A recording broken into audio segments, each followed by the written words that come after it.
Hello, this is Richard Peter, founder and president of Level 3 Ministries. God has given me 13 spiritual steps that He wants us to learn, not only in our heads, but in our hearts as well. This is the first of 13 steps. Principle number 1, God is one Spirit whose essence is love, goodness, truth, and beauty. Let's take a moment to be silent before the Lord and ask Him to speak to us about this first step.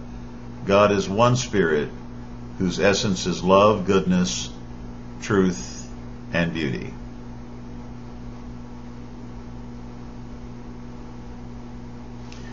Too many people think of God when they're reading the Bible from the Old and the New Testaments together as being a combination of both good and evil. In the Old Testament, God made the statement, according to Moses, the prophet Moses, an eye for an eye and a tooth for a tooth, burn for burn, wound for wound. And the whole Old Testament is built around the principle that whatever a man sows, a man reaps in return. And that is an absolute spiritual truth, the law of sowing and reaping. You'll hear the young people today say, what goes around comes around. Think of an electric fan. Whatever you put on it, whether it be candy or whether it be some other thing that's evil or not good, when that fan goes around, what's on that fan slaps you in the face. So the moral of the story is, put good things on the fans of your life. Now, in the Old Testament, God Himself is pictured as delivering evil. And yet it also says in the Old Testament that God's eyes are too pure to behold evil. Is this a contradiction of the Bible? The answer is absolutely no. What is being described in the Old Testament is what's known as the law of sowing and reaping. If you plant corn, you receive corn. If you plant apples, you receive apples. If you plant love, you receive love in return. If you plant hate, you receive hate in return, multiplied. If you plant revenge or jealousy, then those things come back to you and multiply.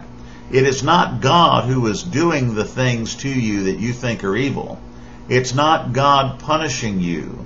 It is not God Himself that's getting involved in the hell and the confusion of your life. What you are receiving is what you yourself have put on the electric fan of your life. So listen, God is one Spirit. He is not good. He is not evil. He is totally good. God's nature is love, goodness, truth, and beauty. All love, all goodness, all truth, and all beauty. Well, then where does evil come from?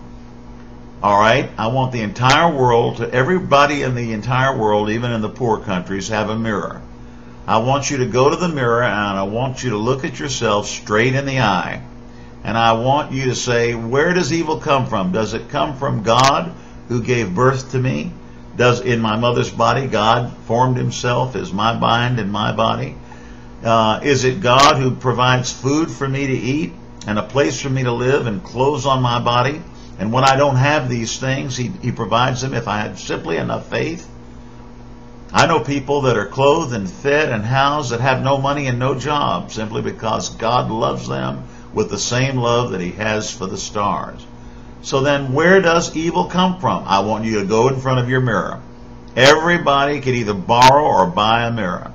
I want you to look at yourself straight in the eyes, and I want you to say the following thing the way the young people do. What goes around comes around. Whatever I put on the fan of my life is what comes back to me. If I give, I receive. If I love, I receive love in return. If I hate, I receive hate in return. If I steal, I get stolen from.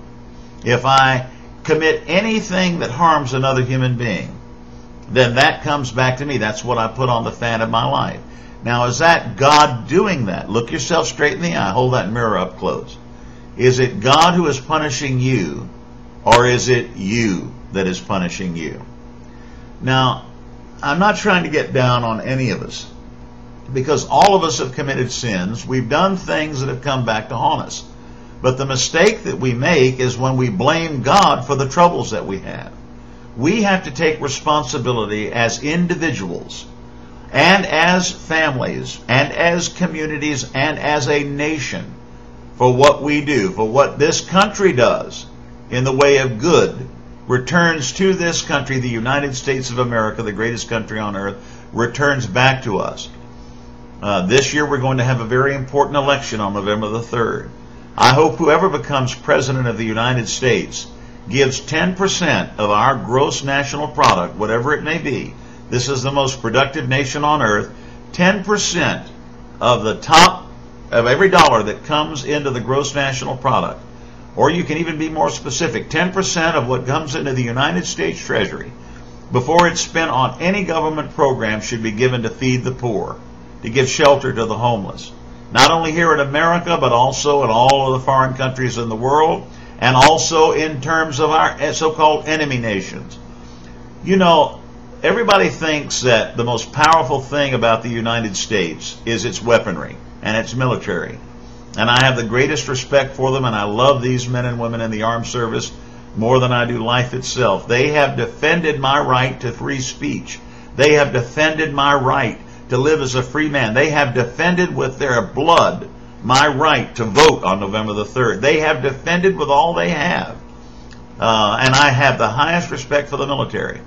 But let me tell you about the most powerful force in the world. The most powerful force in the world is love. That love needs to be extended to our friends, and most importantly, that love needs to be extended to our enemies. Why do I say that we should love our enemies? Do I mean that I want us to lay down our weaponry and stand before them like lambs to be led for the slaughter? No. I want us to carry our weapons. I want us to carry our tanks. I want us to carry our electronic ability to conduct a war. But while we're pulling triggers and killing and maiming, I want us to love our enemies. I want us to pray for them. And I also want us to defend ourselves. Now, if an army and a nation did that, there might come a time when the two armies meet, the armies of the evil and the armies of the good. And the United States of America is always on the side of good. And when these two armies meet, at least on the part of our soldiers who are still holding their weapons in their hand and ready to bang the face in of the enemy, but they're still loving that enemy and realizing that that enemy is an enemy because he doesn't understand the truth that God is love. He doesn't have the same benefit of the spiritual principles that I'm teaching here today. This enemy is ignorant, and so he takes up arms against the wonderful country of the United States that has done more and been a force for good more than any other country. But while we're defending ourselves and the lives of our troops, and nothing should be left aside in terms of defending our armies, but if our armies ever got to the point where its leaders, and if the President of the United States, the Commander-in-Chief of the United States of America, were to defend our country but at the same time love our enemies and bless them, send food to them when they're hungry, send clothes to them when they're naked, do all these things in times of peace, when the two armies met for war, you know what might happen? You might just see that war not take place. You might just see a negotiation. You might just see the armies pack up their bags and go back home, and instead of killing each other, they go out to the bar and they sing karaoke in their respective languages. That could happen because the most powerful force in the world is love. Do you realize, even though we win every war, every single war, the children of the people we kill grow up and want to kill us in return. The only way to end this vicious cycle is for this country to give 10% not only of its physical goods to all in the world, whether friend or enemy. That should be the first dollar the Treasury spends in this country. And I hope this message gets through to the new President of the United States, whoever it may be. The first dollar in the Treasury needs to go, the first 10% of our Treasury needs to go to feed the hungry and clothe the naked and visit those in prison and to bless everyone, both friend and enemy nation. And then the primary motive of the United States of America will be to defend itself not only with the weapons of physical war, but to defend itself with the most important weapon of all, the weapon of love and the weapon of confidence in an almighty and all-good God. Remember, what we sow is what we reap. Let this country begin to sow love now, and it will reap love in an infinite degree in return. Thank you. Until the next Principle 2 is taught.